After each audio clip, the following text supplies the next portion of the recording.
ما انت لو تسمع بس كلام ربنا من الاول لما يقول لك جيم سكيلر صاحب اكتر كتاب مبيعات في العالم اتوميك هابتس اللي هو كتاب عادات ذريه، وانت اكيد سرشت عن الكتاب ده، بيقول لك ايه بقى في كتابه؟ ان اي عاده وحشه انت مدمنها وبتعملها، سواء مثلا يعني سواء كانت عاده سريه او مثلا التدخين او مثلا الاكل كتير، اي عاده وحشه انت مدمنها وبتعملها، فانت ابتديت في الاول انك انت تعملها بخطوات صغيره، فاللي وصلك انك انت تدمن العاده دي انك انت ابتديت في الاول تعملها بخطوات صغيره.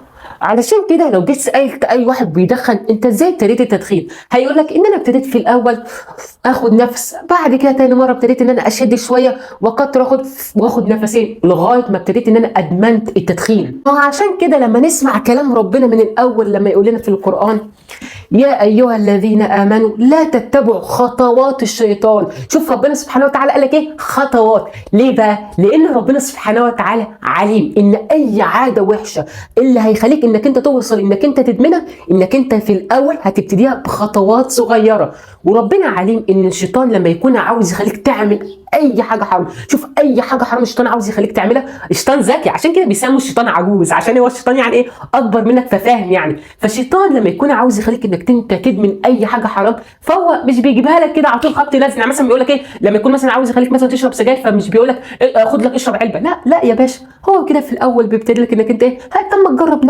نفس واحد هيجرى حاجه؟ طبعا انت هتقتنع بكلام؟ لا طبعا نفس مش هيجرى حاجه، فتبتدي تاخد نفس تاني مره، طب ما تشد شويه يعني كده بقى، فتبتدي تشد واحده واحده، فيبتدي شوف هو بيعمل معاك ايه؟ بيبتدي يجرك للحاجه الحرام سنه خطوه لغايه يخليك تدمن اي حاجه حرام هو عاوز يخليك انك انت تعملها. فعلشان تسيطر على نفسك وانك انت ما تدمنش اي عاده وحشه كده بسهوله، اول لما تلاقي نفسك انك انت بتعمل اي عاده تضرك او اي عاده وحشه بحاجات بالصغيره كده في الاول، لا امسك نفسك وانهي الموضوع من الاول، لان خد بالك في الاول انت سهل جدا تقدر توقف اي عاده وحشه، لانك انت لسه في الاول لسه ما تعودتش عليها، لسه ما ادمنتهاش فتقدر توقفها، فانت لازم تاخد بالك.